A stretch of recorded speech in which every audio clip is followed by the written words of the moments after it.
और दोस्तों क्या हाल चाल। मेरा नाम है निखिल सिंगल और आप देख रहे हैं एसबी क्लासेस, सबकी क्लासेस।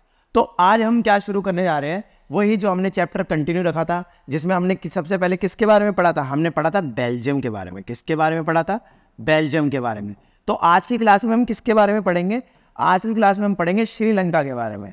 तो देखो, हमने गलत कर दिया, सुनो। हमने वहाँ पे किसके बारे में पढ़ा था? बेल्जियम के बारे में। और इस क्लास में किसके बारे में पढ़ेंगे? श्रीलंका के बारे में। अच्छा, एक चीज़ और मैं बताना चाहूँगा आपको कि इस वीडियो को ना शुरू से लेकर एंड तक जरूर देखना। बीच में क्वेश्चन करूँगा, मैं गारंटी से कहता हूँ कि आप उसका जवाब नहीं दे पाओगे। अगर आप जवाब दे तो आप बहुत होनहार स्टूडेंट हो, और अगर नहीं दे पाते हो तो उसका अगली वीडियो में मैं क्या कर दूंगा, जवाब दे दूंगा। बट वो बहुत इंपॉर्टेंट सवाल है, उससे आपको इस चैप्टर में फील आ जाएगा कि हाँ मैं चैप्टर पढ़ क्यों रहा हूँ। ठीक है, तो सुनते आना यहाँ पे एथनिक कंपोजिशन। अच्छा, हमने बेल्जियम की जानी थी, अब हम किसकी जान रहे हैं? श्रीलंका की जान रहे हैं। तो देखो, श्रीलंका की जो एथनिक कंपोजिशन है उसमें बस आपको एक परसेंटेज ध्यान रखना है, वो है कितना? 74%। कितना ध्यान रखना है? 74%। बट इसके अलावा और कुछ नहीं ध्यान रखना। 74, उसके बाद कितना हो गया? 7। ये देखो यहाँ 7 दिखा, इस 7 को उठा के मैं यहाँ ले आया। अब ये 7 आगे गया था तो ये क्या हो गया? बढ़ गया। मतलब इसमें क्या हो गया? एक जुड़ गया, ये क्या बन गया? 8 बन गया। तो ये अकेला फील कर रहा था, इसलिए अपने साथ किसी को ले आया था जिसका नाम क्या था? 1। ऐसी मनगढ़ंत कहानी रची है। अगर ये कहानी आप याद रखोगे ना तो आपको ये कभी भी परसेंटेज याद रखना नहीं पड़ेगा। तो सुनते आना, ये जो सारी चीज़ बताई है मैंने। तो सबसे पहले कितना था? 74%। उसके बाद कितना था? 7%। और उसके बाद कितना था? 18%। मैं गारंटी से कह रहा हूँ आपको कभी याद नहीं रखना पड़ेगा। मेरे को याद नहीं है, मैंने वो जब से ये अपना कॉन्सेप्ट बनाया उसके बाद कभी याद नहीं रखा मैंने। तो सुनते आना, यहाँ पे क्या बता रहा हूँ? 74%। अच्छा, मैं यहाँ पे सबसे पहले बता रहा हूँ भाषा। भाषा को तो आप जानते हो क्या बोलते हैं? लैंग्वेज। दोनों के लिए लेके चल रहा हूँ, हिंदी इंग्लिश दोनों के लिए। लैंग्वेज, और उसके बाद क्या था? धर्म, रिलीजन। ठीक है, तो सुनते आ रहे हैं यहाँ पे जो ये 74% है वो श्रीलंका के रहने वाले हैं। इनको क्या बोलते हैं? सिन्हालास बोलते हैं। क्या बोलते हैं? सिन्हालास बोलते हैं। क्या बोलते हैं? सिन्हालास। हिंदी में क्या बोलते हैं? सिन्हली। क्या बोलते हैं? सिन्हली। ठीक है, हिंदी में सिन्हली बोलते हैं, इंग्लिश में क्या बोलते हैं? सिन्हालास बोलते हैं। ठीक है, अब उसके बाद जो ये 7% है। अच्छा, एक चीज देखो, ये छोटा है, ऐसे एक ऑर्डर में रखना चाहिए ना मेरे को इसको। ये ऊपर नीचे अजीब लग रहा है, तो मैं इसको एक ऑर्डर में कर देता हूँ। यहाँ पे कितना कर दिया? 18%। और यहाँ कितना कर दिया? 7%। तो अब सुनते आना, अब ये जो 18% है ये कौन है? ये लोग हैं तमिल, मतलब ये तमिल भाषा बोलते हैं। अच्छा, जो ये 7% है ये तमिल भी बोलते हैं, और साथ में कौन सी बोलते हैं? सिन्हालास लैंग्वेज भी बोलते हैं। ठीक है, तो ये दोनों लैंग्वेज बोलते हैं, सिन्हालास भी बोलते हैं, तमिल भी बोलते हैं। एक लैंग्वेज में वो कर रहा हूँ क्योंकि ऊपर मैंने लिख चुका हूँ। तो सुनते आना, ये 18% है, ये तमिल है। अच्छा, ये जो तमिल है ना, ये यहाँ पे देखो, ये जो है ये तो बौद्ध धर्म को बिलोंग करते हैं। और ये वाले जो तमिल लोग हैं, इसके अंदर कौन आते हैं? हिंदू भी आते हैं, और साथ में कौन आते हैं? मुस्लिम भी आते हैं। ठीक है, अब ये मत बोलना हिंदू मुस्लिम को हिंदी में लिख के दिखाओ, इतना तो आना ही चाहिए। ठीक है, तो सुनते आना, यहाँ पे मैं बता रहा हूँ। अच्छा, जो ये 7% है ये कौन है? ये है क्रिश्चियन। मैं बता रहा हूँ, इस वे में आपको शायद कहीं ना मिले पढ़ने को, बट मैं बता रहा हूँ ये आपको सिर्फ एसबी क्लासेस में मिलेगा। अब उसके बाद मैं यहाँ पे क्या बता रहा था, ये देखो जो ये 18% है ना, इसमें भी बता रखा है कि जो 13% है ना, वो 13% कौन है? वो 13% है जो यहाँ के मूल तमिल है। इनको क्या बोलते हैं? श्रीलंकन तमिल। क्या बोलेंगे इनको? श्रीलंकन। ऐसे मिट हो जाता ना। हाँ, तो सुनो, इसको क्या बोलेंगे? श्रीलंकन तमिल। ठीक है, तो ये कौन से है? श्रीलंकन तमिल। अगर आप यहाँ पे ध्यान से देखोगे तो आपको क्या देखने को मिल रहा है? सबसे ज्यादा मेजोरिटी में कौन है? सिन्हालास लोग हैं। उसके बाद कौन है? तो उसके बाद ये है, बट एक्चुअल में सबसे ज्यादा मेजोरिटी किसकी है? सबसे ज्यादा मेजोरिटी है सिन्हालास, सिन्हली लोगों की है।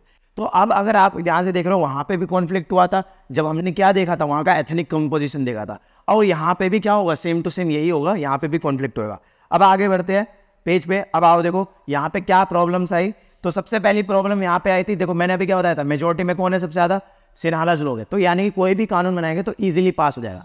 अगर किसी भी कानून को पास करना होता तो वहां पे मेजोरिटी चाहिए होती है, तो यहाँ पे मेजोरिटी आराम से मिल जाएगी। तो सबसे पहले इन्होंने क्या करा? अच्छा, एक चीज और बता रहा हूं मैं आपको, 1947 में कौन सा देश आजाद हुआ था? इतना तो पता होना चाहिए, वरना फिर आप गलत पढ़ रहे हो। ठीक है, तो 1947 में आजाद हुआ था हमारा भारत। माता की जय। ठीक है, तो सबसे पहले भारत आजाद हुआ था। 1948 में कौन आजाद हुआ था? श्रीलंका। अच्छा, और 1949 में जो आजाद हुआ था वो कौन हुआ था? नाम बोलो उसका, चाइना।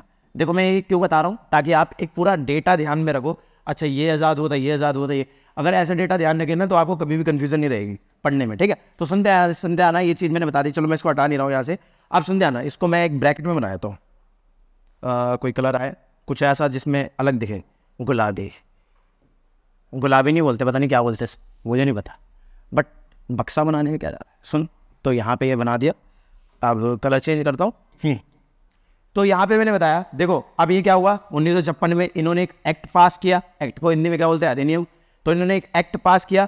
वो जब पास हुआ तो फिर यहाँ पे जो भी सिन्हाला लोग थे उनकी जो भाषा थी वो क्या बन गई थी? राजभाषा बन गई थी, यानी कि ऑफिशियल लैंग्वेज बन गई थी। तो श्रीलंका की सबसे पहले एक ऑफिशियल लैंग्वेज थी जिसका नाम क्या था? सिन्हली। बट आज के टाइम में यहाँ पे 2 लैंग्वेज है, सिन्हली और तमिल। क्यों है उसके पीछे रीजन अभी पता चलेगा। तो सुनते आना, यहाँ पे क्या बता रहा हूँ, सरकारी नौकरी की बात कर रहा था मैं यहाँ पे। पहले इसको हटाया था वरना नोट्स लिखने में दिक्कत होगी। हाँ, इसको भी हटाया था, ठीक है। अब उसके बाद मैं बता रहा हूँ यहाँ पे, उसके बाद क्या बता रहा हूँ, सरकारी नौकरी। अच्छा, सरकारी नौकरी में जो सिन्हली लोग थे उनको क्या मिल रही थी? प्राथमिकता मिल रही थी। क्या मिल रही थी? प्राथमिकता मिल रही थी। मतलब सबसे ज्यादा इंपॉर्टेंस किसको मिल रही है? सिन्हली लोगों को। एक इन्होंने मतलब देख लो किस तरीके से इन्होंने सिर्फ और सिर्फ किसको फेवर कर रहे हैं? सिर्फ सिन्हली लोगों को कर रहे हैं। तो बाकी जो अदर्स लोग हो गए वो बुरा मानेंगे। जैसे आज के टाइम में आप इंडिया में भी देखते हो कि अगर कोई भी पॉलिसीज आती है तो हमें पूरा सोच समझ के चलना पड़ता है। हमें दलित, ठीक है, ऊंची जाति, निचली जाति, सभी जातियों को और धर्मों को लेकर चलना पड़ता है, वरना क्या हो सकता है? दंगे हो सकते हैं। जो सिचुएशन आपको यहाँ पे होती हुई दिख रही है कि बाकी जो अदर है, जैसे यहाँ पे देखो, यहाँ पे कितने परसेंट थे? यहाँ पे थे ये 8 और 7। अपने आप में एक अच्छा रेशियो बन जाएगा। अगर आप इसको ध्यान से देखोगे तो जोड़ोगे तो एक अच्छा परसेंटेज बनेगा। अच्छा, यहाँ पे भी एक क्वेश्चन बनता है, मैं वो क्वेश्चन बताऊंगा, पहले आगे बढ़ते हैं, ठीक है। चलो मैं अभी जिक्र कर ही देता हूँ उस क्वेश्चन का, नहीं पहले इसको खत्म कर देता हूँ वरना कंफ्यूज हो जाओगे, ठीक है। तो सुनते आना, अब मैं बात क्या कर रहा हूँ? नए संविधान की।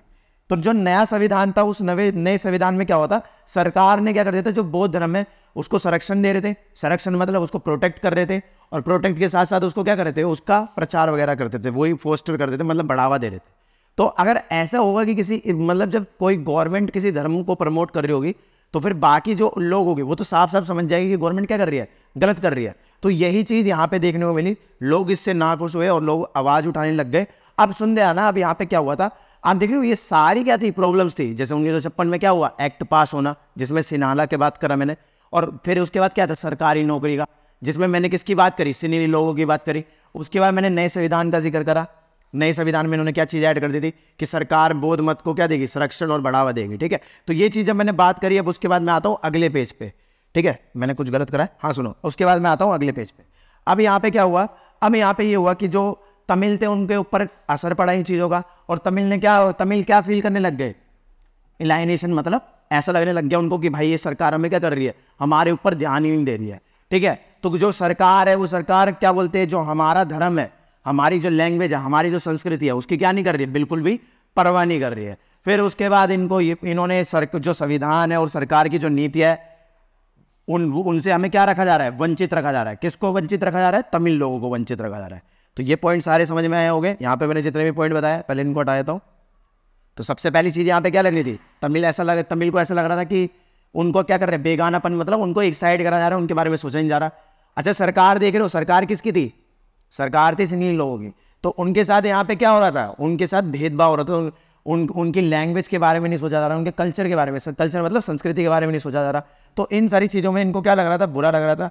और जो सरकार है वो क्या बोलते हैं? जो जितने भी अधिकार है, जैसे राजनीतिक अधिकार, समानता का अधिकार, ठीक है, शिक्षा का अधिकार और नौकरी का अधिकार, इन सभी में क्या कर रहे थे? अवसरों की समानता, ये सारे अधिकारों में इनके साथ क्या कर रहे थे? भेदभाव कर रहे थे। किसके साथ? तमिल लोगों के साथ। अच्छा, अब यहाँ पे अभी ये सारी चीजें बता दी। अब उसके बाद ये जो तमिल थे, तमिल लोग गुस्से में आए। अब गुस्से में आने के बाद इन्होंने क्या बना ली? एक पार्टी बना ली। तो सुनते आना, यहाँ पे तमिल लोगों ने क्या बना ली?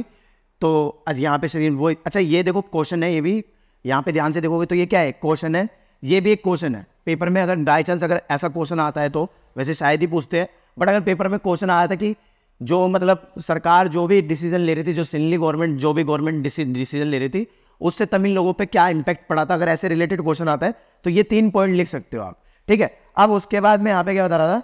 अब उसके बाद मैं बता रहा था यहाँ पे, ठीक है। तो जो श्रीलंका में सिविल वॉर का मतलब होता है गृह युद्ध। अच्छा, गृह युद्ध एक्चुअल में कब होता है? जब घर के अंदर लड़ाई हो रही होती है।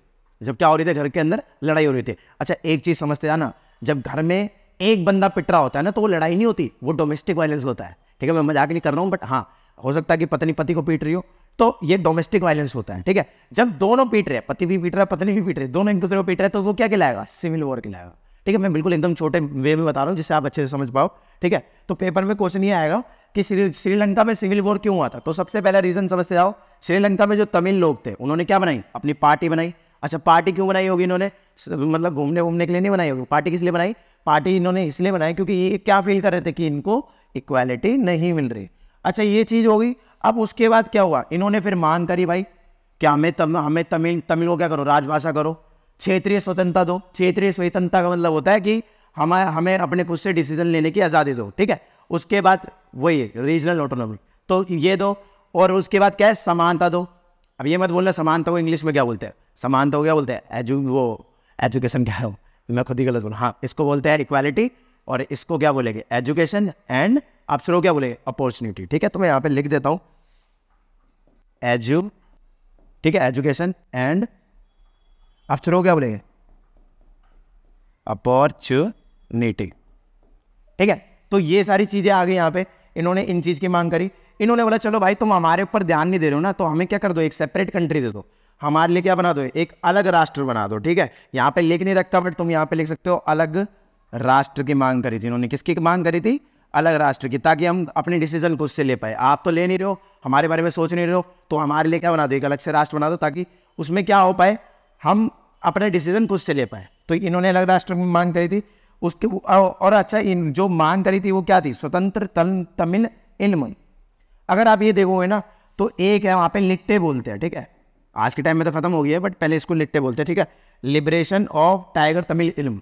तो ये जो लिट्टे ना, इसका बहुत बड़ा लिंक है यहाँ पे। तो लिट्टे जब बना था ना, तो अच्छा एक चीज़ बता रहा हूँ, लिट्टे का अगर आपको थोड़ा अगर देखना है, अगर थोड़ा समझना है इसके बारे में अच्छे से, अगर आप फैमिली मैन 2 देखोगे, वेब सीरीज फैमिली मैन 2 देखोगे, मद्रास कैफे देखोगे, ये इन वेब वो मद्रास का कैफे तो मूवी है, फैमिली मैन 2 देखोगे तो इसका जिक्र कर रखा है, लिट्टे का वहाँ पे क्या कर रखा है? जिक्र कर रखा है। तो आपको फील हो रहा होगा कि थोड़ा बहुत कि हाँ भाई, जो हमने ये वेब सीरीज आती है तो ये काफ़ी ज़्यादा इंस्पायर है। मतलब वहाँ पे क्या दिखाया गया, जैसे जो हमारे राजीव गांधी थे, तो उसमें ऐसा कहा गया था कि इनके जो मृत्यु है उसमें किसका इन्वॉल्वमेंट है? लिट्टे का इन्वॉल्वमेंट है। तो यही सारी चीज़ मैं यहाँ पे बता रहा था, ठीक है। तो आप सुनते आना, यहाँ पे मैं क्या बता रहा था? अब मैं यहाँ पे ये बता रहा था कि जो तमिल इल्म में, तो इन्होंने क्या बोल दी? स्वतंत्र तमिल इल्म दे दो। अच्छा, स्वतंत्र तमिल इल्म कौन से पार्ट का बोला होगा इन्होंने? ये मैं बना रहा हूँ, श्रीलंका बना दिया, और ये वाला पार्ट, ठीक है। तो ये ऊपर वाले को नॉर्थ बोल रहा है, ईस्ट वेस्ट, यहाँ पे क्या हो गया? ईस्ट, इधर हो गया वेस्ट, और नीचे क्या हो गया? ऊपर हो गया नॉर्थ और नीचे हो गया साउथ। तो इन्होंने कौन से पार्ट की मांग करी थी? नॉर्थ ईस्ट की। इन्होंने किसकी मांग करी थी? नॉर्थ ईस्ट की। अच्छा, नॉर्थ को इंग्लिश में क्या बोलते हैं? हिंदी में क्या बोलते हैं? उत्तर पूर्व। तो इन्होंने उत्तर पूर्व की मांग करी थी कि जो उत्तर पूर्व का एरिया ना, वो हमें दे दो, ठीक है। तो गवर्नमेंट क्या ऐसा करने देगी कि हाँ भाई तुम मांगो? ये भेलपूड़ी है कि जो ऐसे दे दिया? तो गवर्नमेंट ने साफ साफ मना कर दिया। अब उसके बाद क्या हुआ? तो गवर्नमेंट ने जितनी भी डिमांड थी उसका एक ही जवाब दिया। वो बोलते हैं ना, संजू बाबा बोलते हैं, नहीं। तो वैसे इन्होंने क्या कर दिया? नहीं कर दिया। तो अभी ये सारे क्या हो गए? गुस्से में आ गए। मैं यहाँ पे बनाया था गुस्से वाली इमोजी, ठीक है, ऐसे करके थोड़ी बनाता हूँ। तो अब ये गुस्से में आ गए।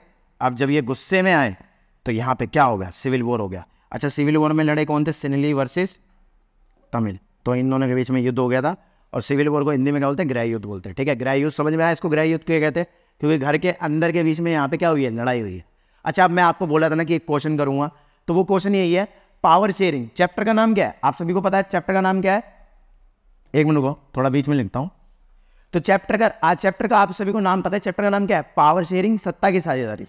तो इस चैप्टर का नाम सत्ता की साझेदारी, जो देख लो आज ये समझते हैं ना, सत्ता की साझेदारी हिस्ट्री के अंदर क्यों नहीं है? जियोग्राफी के अंदर क्यों नहीं है? ये सिर्फ पॉलिटिक्स के अंदर ही क्यों है? तो ये मेरा एक क्वेश्चन है आपसे कि ये जो सत्ता की साझेदारी है, वो चैप्टर हम सिर्फ और सिर्फ किसके अंदर पढ़ते हैं? सिविक्स के अंदर पढ़ते हैं। और अगर आप देखो सिविक्स किसका पार्ट है? पॉलिटिक्स का पार्ट है। अगर देखोगे इसका नीचे बुक पे नाम लिखा हुआ है डेमोक्रेटिक पॉलिटिक्स। तो मेरा क्वेश्चन ये है कि ये जो सत्ता की साझेदारी, पावर शेयरिंग है, उसको हम किसके अंदर पढ़ते हैं? सिविक्स के अंदर पढ़ते हैं। तो वो चैप्टर हम सिविक्स के अंदर ही क्यों पढ़ते हैं और किसी के अंदर क्यों नहीं पढ़ते? तो ये मेरा आपका सवाल रहेगा, और अगर आपने इसका जवाब दे दिया तो आपका कमेंट पिन करूंगा, ठीक है। तो जब तक के लिए जानने के लिए जुड़े रहना, बने रहना, देखते रहना एसपी क्लासेस।